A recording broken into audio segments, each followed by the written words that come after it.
హైదరాబాద్ లో కన్సల్టేషన్ మరియు 3,500 రూపాయల colour Doppler test Avis hospitals లో ఉచితంగా పొందండి.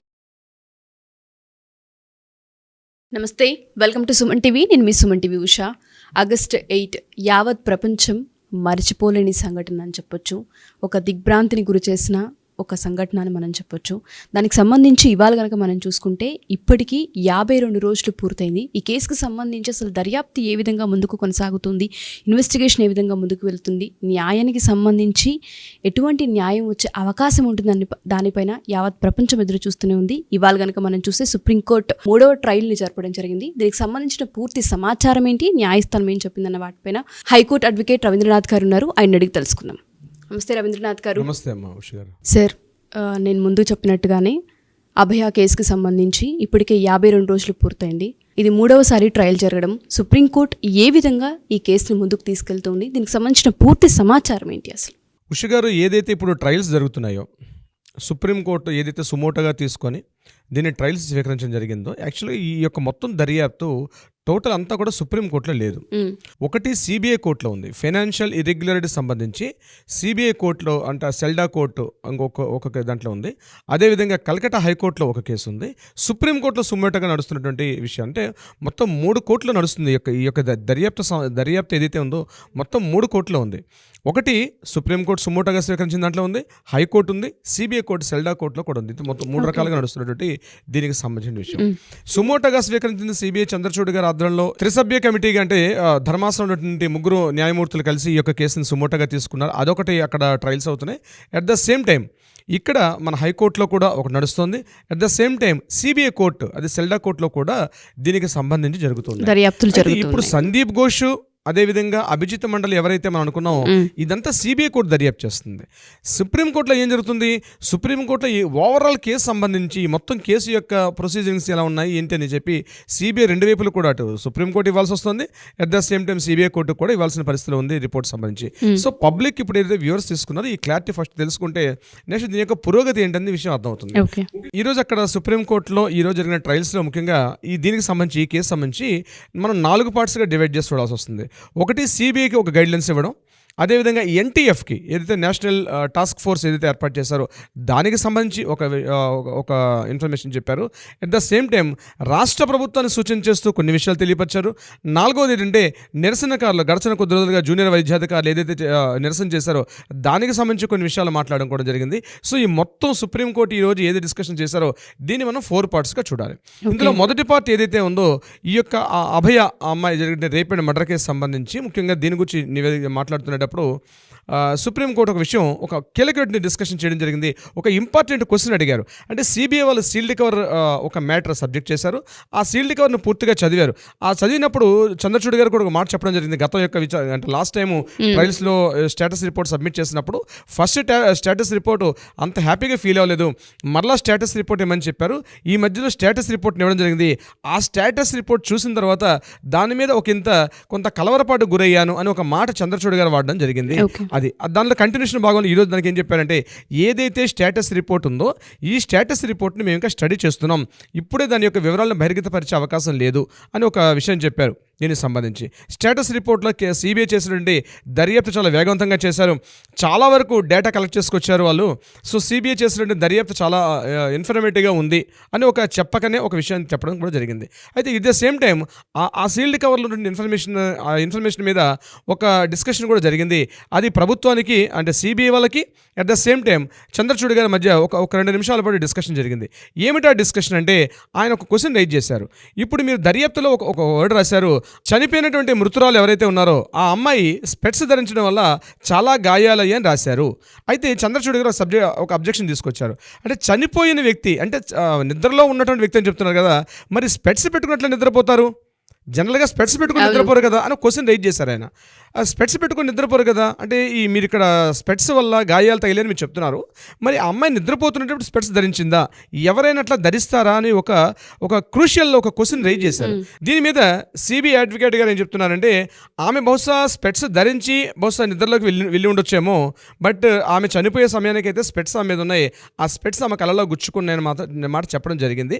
బహుశా దాని మీద జస్ట్ ఒక వర్డ్ మాట్లాడారు. ఆ వర్డ్ మాట్లాడి అక్కడి నుంచి స్కిప్ అయ్యారు. అంటే చూడండి ఈ విషయం అంటే మనకు అర్థమవుతుంది అనిపించింది ఏంటంటే ఎంత క్లీన్ అబ్జర్వేషన్ చేస్తున్నారు చంద్రచూడ్ గారు, ఎంత నీట్ అండ్ క్లీన్ అబ్జర్వేషన్ చేస్తున్నారు అనేది. ఇది సిబిఐలో అడ్వకేట్ గారికి చంద్రచూడ్ గారికి జరిగిన డైరెక్ట్ డిస్కషన్ మనం లైవ్లో చూసాం. ఆ డిస్కషన్ అలా ఎలా జరిగింది అని క్వశ్చన్ చేశారు. దాని మీద ఇచ్చిన సమాధానానికి ఆయన అంత సంతృప్తికరంగా ఉన్నట్టుగా నాకు అనిపించలేదు. దానికి సంబంధించి సిబిఐ అడ్వకేట్ గారు ఇచ్చిన సమాధానం చంద్రచూడ్ గారు అక్కడ లైవ్లో చూస్తుంటే మనకు ఆయన సంతృప్తి చెందినట్టుగా నాకైతే అనిపించలేదు. సో ఇదొక డిస్కషన్ జరిగింది. నెంబర్ 2, నేషనల్ టాస్క్ ఫోర్స్ ఎన్టీఎఫ్లో 10 మంది సభ్యులను ఏర్పాటు చేశారు. అంటే వైద్య సంస్థల్లో కానీ, అంటే ప్రభుత్వ ఆధీనంలో ఉన్నటువంటి వైద్య సంస్థల్లో కానీ, మెడికల్ కాలేజెస్లో కానీ, అంటే వైద్య విద్యా వ్యవస్థలో కానీ కొంత ఒక టాస్క్ ఫోర్స్ ఇవ్వాలి. అంటే ముఖ్యంగా స్టూడెంట్స్కి ఒక గైడ్ లైన్స్, అంటే టోటల్గా వాళ్ళకి సెక్యూరిటీ భద్రతాపరంగా కావచ్చు, అట్ ద సేమ్ టైం రక్షణ చర్యలు కావచ్చు, ఎటువంటి గైడ్ లైన్స్ అయితే ఉంటే బాగుంటుందని చెప్పి even the first time suo motu తీసుకున్న రోజు నాడే ఒక కమిటీని ఏర్పాటు చేశారు. ఎన్టీఎఫ్ నేషనల్ టాస్క్ ఫోర్స్ అని ఒక కమిటీని ఏర్పాటు చేశారు. అందులో మనం కూడా చెప్పుకున్నాం, మన స్టేట్ సంబంధించింది కూడా ఎవరైతే గ్యాస్ట్రోఎంటరాలజిస్ట్ నాగేశ్వరరెడ్డి గారు కూడా అందులో ఒక సభ్యుడిగా ఉండడం జరిగింది. అదేవిధంగా శ్రీనివాస్ గారు అని చెప్పి ఢిల్లీ ఎయిమ్స్లో ఉన్నటువంటి అతని డాక్టర్ గారు కూడా అందులో ఒక సభ్యుడిగా ఉండడం కూడా జరిగింది. అయితే ఇక్కడ ఆ ఎన్టీఎఫ్లో ఉన్నటువంటి ఆ సభ్యుల బృందంలో వెస్ట్ బెంగాల్ నుంచి ఆమె మాట్లాడుతూ ఒక జైసింగ్ గారని ఒక లేడీ ఆవిడ మాట్లాడుతూ ఏమన్నారంటే, ఆ ఎవరైతే ఎన్టీఎఫ్ బృందంలో ఉన్నారో ఆ బృందంలో కూడా మా వెస్ట్ బెంగాల్కి రిప్రజెంటేషన్ చేస్తూ ఒక వ్యక్తిని మీరు అపాయింట్ చేస్తే బాగుంటుంది అని ఆ అడ్వకేట్ గారు సూచించడం జరిగింది.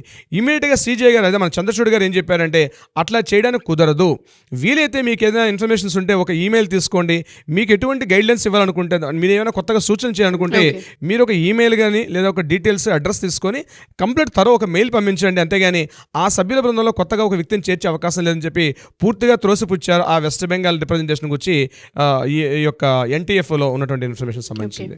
మూడోది, ప్రభుత్వానికి జరిగిన డిస్కషన్స్లో మాట్లాడుకుంటే, ప్రభుత్వం ఇప్పటివరకు మీరు సీసీటీవీలు కానీ, అదేవిధంగా మహిళలకు కావాల్సినటువంటి టాయిలెట్స్, వాష్రూమ్స్, రెస్ట్ రూమ్స్, వీటి మీద మీరు ఎటువంటి చర్యలు తీసుకున్నారు, మీ చర్యలు ఎంతవరకు వచ్చాయని చెప్పి రాష్ట్ర ప్రభుత్వాన్ని సూటిగా ప్రశ్న వేసినప్పుడు రాష్ట్ర ప్రభుత్వం చేసిన రిప్రజెంటేటివ్ అడ్వకేట్ గారు ఇప్పటివరకు 26% మాత్రమే పనులు పూర్తయ్యి, ఇంకా కంప్లీట్గా పనులు పూర్తి కాలేదు అని చెప్పినప్పుడు ఒకంత అసహనానికి గురయ్యారు చంద్రచూడ్ గారు. ఎందుకంటే ఆల్రెడీ ఇప్పటికి సుమారుగా 52 days పైన అవుతుంది, మీరు ఇంకా భద్రతాపరంగా మీరు ఇంకా చర్యలు తీసుకోకపోవడం కొంత విస్మయానికి గురి చేస్తుంది.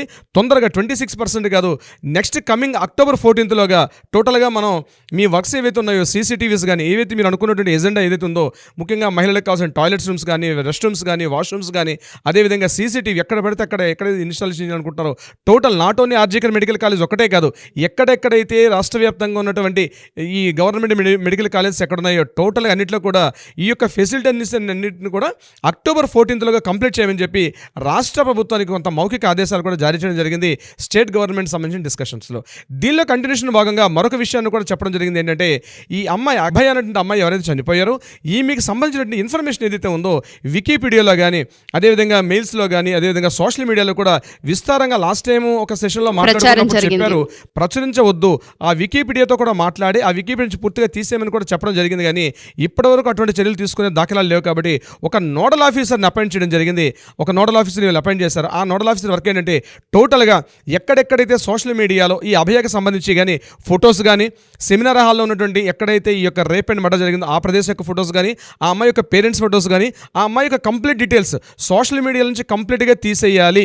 ఇటువంటి కూడా ఈవెన్ దో వికీపీడియాలో కూడా ఉండకూడదు, గూగుల్ సెర్చింగ్లో కూడా దీనికి సంబంధించి ఉండకూడదు. ఎందుకంటే పేరెంట్స్ ఒక లెటర్ పెట్టారు, మా అమ్మాయికి సంబంధించి ఇటువంటి వివరాలు గూగుల్లో ఉండడం మాకు ఇష్టం లేదు, దయచేసి అవి రిమూవ్ చేసి చర్యలు తీసుకోమని చెప్పి వాళ్ళు ఒక రిక్వెస్ట్ తీసుకున్నారు. ఆ రిక్వెస్ట్కి అనుగుణంగా సుప్రీంకోర్టు స్పందించి ఇప్పటికే బాగా లేట్ అయింది కాబట్టి కమింగ్ October 14th పూర్తిగా వికీపీడియా నుంచి తీసేయమని చెప్పడం జరిగింది. అట్ ద సేమ్ టైం ఎవరైనా సోషల్ మీడియాలో కానీ, మిగిలినటువంటి ఈ యొక్క ప్రసార మాధ్యమాల్లో కానీ ఈమెకి సంబంధించిన ఫొటోస్ కానీ, ఇన్ఫర్మేషన్ డీటెయిల్స్ కానీ వాడినట్లయితే కొంత చర్యలు తీసుకోమని కూడా చూచేగా చెప్పడం జరిగింది. రాష్ట్ర ప్రభుత్వానికి సూచన చేస్తూ వచ్చారు. ఇక 4వది, నిరసనకారులు, వైద్యాధికారులకు సంబంధించినటువంటి ఏవైతే అబ్లిగేషన్స్ తీసుకుంటున్నారో దీని మీద ఈరోజు మమతా బెనర్జీ ప్రభుత్వం వారు మధ్యాహ్నం అత్యవసర కేబినెట్ సమావేశం నిర్వహించారు. ఆ కేబినెట్ సమావేశంలో ఏం మాట్లాడుకున్నారంది బహుశా ఇప్పటిదాకా న్యూస్ అయితే రాలేదు. దీనికి సంబంధించిన ఇన్ఫర్మేషన్ రేపటిలోగా వచ్చే అవకాశం ఉంటుంది. ఖచ్చితంగా దీన్ని సూచిస్తూ కూడా వైద్యాధికారులు ఏదైతే సీజ్ వర్క్ చేశారో దాన్ని కొద్ది రోజులు తాత్కాలికంగా ఆపమని చెప్పడం జరిగింది. దుర్గానాథ్ శరన్నవరాత్రి ఉత్సవాలు కూడా వస్తున్నాయి కాబట్టి కొంతవరకు శాంతి భద్రతలకు ఇబ్బందిగా కలుగుతుందని చెప్పి అయితే దీని మీద సుప్రీంకోర్టు క్లియర్గా ఇటువంటి గైడ్లైన్స్ ఇవ్వలేదు. కానీ ఏదైతే సీజ్ వర్క్ చేశారో దానికి సంబంధించి కొంత డిస్కషన్ అయితే జరిగింది.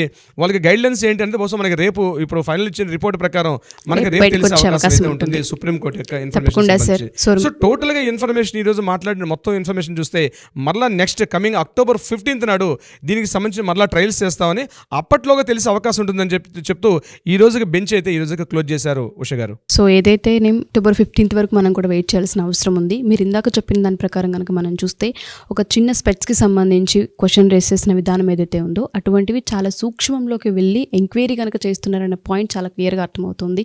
Thank you sir for the information. ఏదేమైనా అభయకి సంబంధించి జస్టిస్ త్వరగా రావాలని కోరుకుందాం. ఇందులో మీ పాత్ర చాలా ఉందని చెప్పాలి. తెలుగు ఆడియన్స్ ఎవరైతే ఈ వీడియోస్ చూస్తూ ఉంటుంటారో వాళ్ళందరూ కూడా గత 52 రోజుల నుంచి మీరు ఏ విధంగా అయితే ట్రావెల్ అవుతూ ఉన్నారో మాతో, సో ప్రతి వీడియోని వాళ్ళు చూస్తూ ఉన్నారు, కామెంట్ రూపంలో కామెంట్ చేస్తూనే ఉన్నారు. సో ఇదే విధంగా మాకు ఇన్ఫర్మేషన్ ఎప్పటికప్పుడు తెలియజేస్తారని కోరుకుంటూ thank you sir. Thank you so much. Thank you so much Usha గారు.